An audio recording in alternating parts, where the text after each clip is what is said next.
বন্ধুরা, পৃথিবীর সবচেয়ে ভয়ঙ্কর এবং বিপজ্জনক সমুদ্র কোনটি আপনি কি জানেন? এটি হচ্ছে উত্তর সাগর, যা পৃথিবীর সবচাইতে বেশি বিপজ্জনক সমুদ্রগুলোর মধ্যে অন্যতম। এখানে বন্যা, ঝড় এবং কুয়াশা সব সময় লেগেই থাকে। এছাড়া এখানে সমুদ্রের বেশিরভাগ অংশই অগভীর এবং বিশাল আকৃতির শক্তিশালী ঢেউগুলো আপনাকে মুহূর্তের মধ্যে যে কোনো দিকে নিয়ে যেতে পারে। আজ থেকে প্রায় 34 মিলিয়ন বছর আগে এই সমুদ্রটি তৈরি হয়েছে, যখন অ্যান্টার্কটিকা এবং দক্ষিণ আমেরিকা আলাদা হয়ে গিয়েছিল, এবং এই কারণে একটি ডেক প্যাসেজ তৈরি হয়েছিল। এই মহাসাগরে সাধারণত 4000 থেকে 5000 মিটার পর্যন্ত গভীরতা রয়েছে, যার বেশিরভাগ জায়গায় অগভীর জলে অবস্থিত, এবং এর সর্বাধিক গভীরতা 7236 ফুট। তবে এর বেশিরভাগ স্থান বড় গভীরতা মাত্র 100 ফুট, যার কারণে কখনো কখনো ঝড়ের সময় বড় ঢেউগুলি নিচ থেকে বালিসহ টেনে নিয়ে জাহাজের ডেকের উপর উঠে যায়, যা একটি জাহাজকে নিয়ন্ত্রণহীন হয়ে যেতে সাহায্য করে। এখানে ঢেউ এতটাই বড় যে বছরের পর বছর ধরে ঝড়ো হাওয়ায় হারিয়ে যাওয়া জাহাজগুলো সমুদ্রের তলদেশে স্তূপ হয়ে গিয়েছে।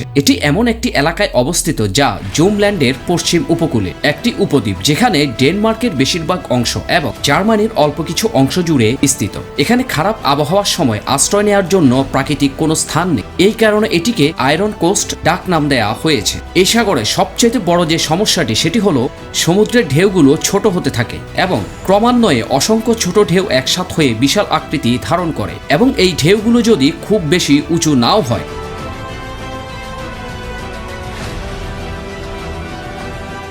তারপরেও 6 ফুট উঁচু হলেও সেটি বিশাল আকৃতির একটি জাহাজের নিয়ন্ত্রণ হারানোর জন্য যথেষ্ট। যখন হ্যারিকেনের মৌসুম হয় তখন এই সাগরে আরো অনেক ভয়ঙ্কর হয়ে পড়ে। নতুন বন্ধুদের কাছে অনুরোধ রইল চ্যানেলটি সাবস্ক্রাইব করার জন্য। এখন প্রশ্ন হচ্ছে, কেন উত্তর সাগর এতটা বিপজ্জনক? এই শহরটি ভৌগোলিক অবস্থানের কারণে সব সময় প্রায় 25 থেকে 30 ফুট লম্বা ঢেউ তৈরি হয়। 2018 সালে এখানে একটি 70 ফুটের বিশাল সামুদ্রিক ঢেউয়ের রেকর্ড করা হয়েছিল। সেই কারণে এই সাগরে জাহাজ চলাচল খুবই কম দেখা যায়। তার আগে 2013 সালে যখন উঁচু জোয়ারের কারণে ইংল্যান্ডের তীরবর্তী গ্রামগুলোতে প্রায় 1700টির মতো বাড়ি প্লাবিত হয়েছিল। চিন্তা করে দেখুন, শুধুমাত্র সমুদ্রের একটি ঢেউ কি পরিমাণ ক্ষতি করতে পারে। অয়েল রিগ এবং কার্গো জাহাজ ছাড়াও উত্তর সাগর হলো একটি 20,000 বছরের পুরনো ইকোসিস্টেম, যেখানে প্রায় 10 মিলিয়ন সামুদ্রিক পাখি, 230 প্রজাতির মাছ এবং সামুদ্রিক স্তন্যপায়ী প্রাণী রয়েছে।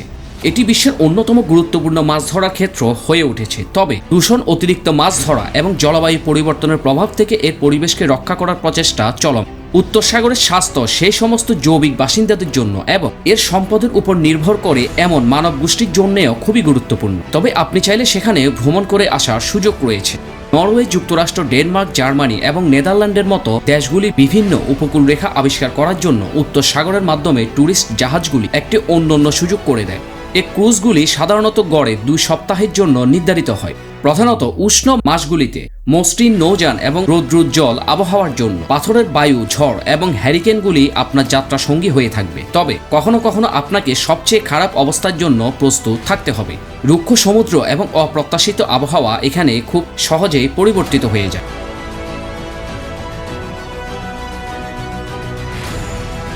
এখন প্রশ্ন হচ্ছে, এত বৈরী আবহাওয়া এবং প্রতিবন্ধকতা থাকার পরেও কেন এই সাগর এত গুরুত্বপূর্ণ? উত্তর সাগরের ঝড় হঠাৎ করেই তার আবহাওয়ার পরিবর্তন করে ফেলতে পারে, যে কারণে আপনি কোনো কিছু বুঝতেও পারবেন না, এবং এই অবস্থায় জাহাজ খুব দ্রুত নিয়ন্ত্রণহীন হয়ে পড়ে। এই কারণে জ্বালানি খরচ বৃদ্ধি এবং দুর্ঘটনার উচ্চ ঝুঁকি সৃষ্টি করতে পারে। নৌ চলাচলের চ্যালেঞ্জ।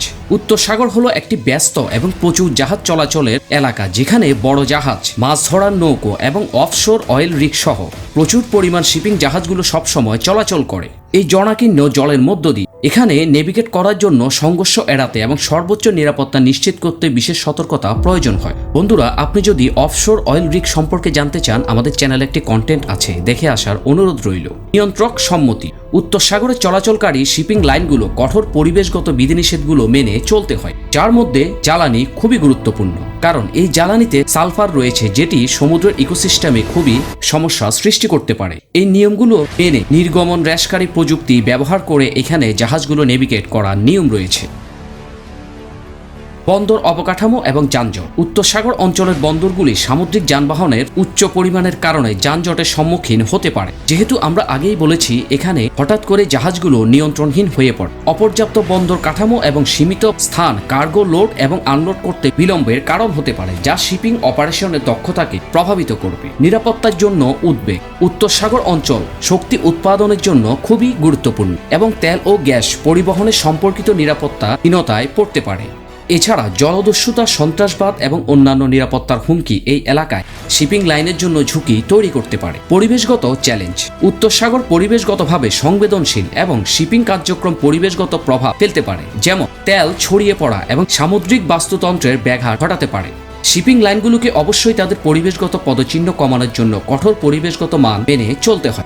বাজারের অস্থিরতা। বিশ্বব্যাপী তেলের দামের উঠানামা এবং অর্থনৈতিক অবস্থা উত্তর সাগরে শিপিং পরিষেবার চাহিদাকে প্রভাবিত করতে পারে। শিপিং লাইনগুলি বাজারের চাহিদা পরিবর্তনের সাথে খাপ খাইয়ে নিতে এবং সেই অনুযায়ী তাদের ক্রিয়াকলাপের কার্যক্রমে সামঞ্জস্য করতে চ্যালেঞ্জের মুখোমুখি হতে পারে।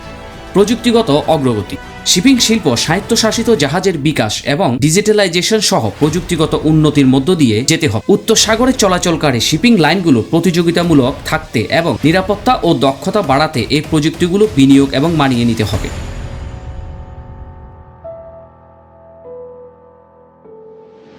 সাপ্লাই চেইন ব্যবহার।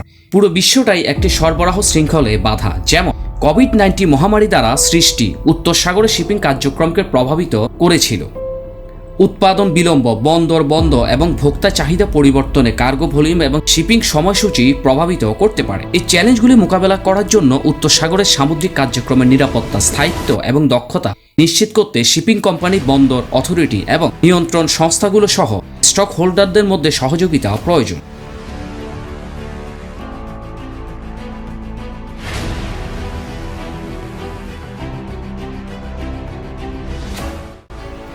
কন্টেন্টটি কেমন লেগেছে বন্ধুরা কমেন্ট বক্সে জানাতে ভুলবেন না। যদি ভালো লাগে লাইক এবং শেয়ার করে অন্যকে দেখার সুযোগ করে দেবেন, আর যদি ভালো না লাগে কমেন্টে আমাদেরকে জানাতে পারেন। ধন্যবাদ।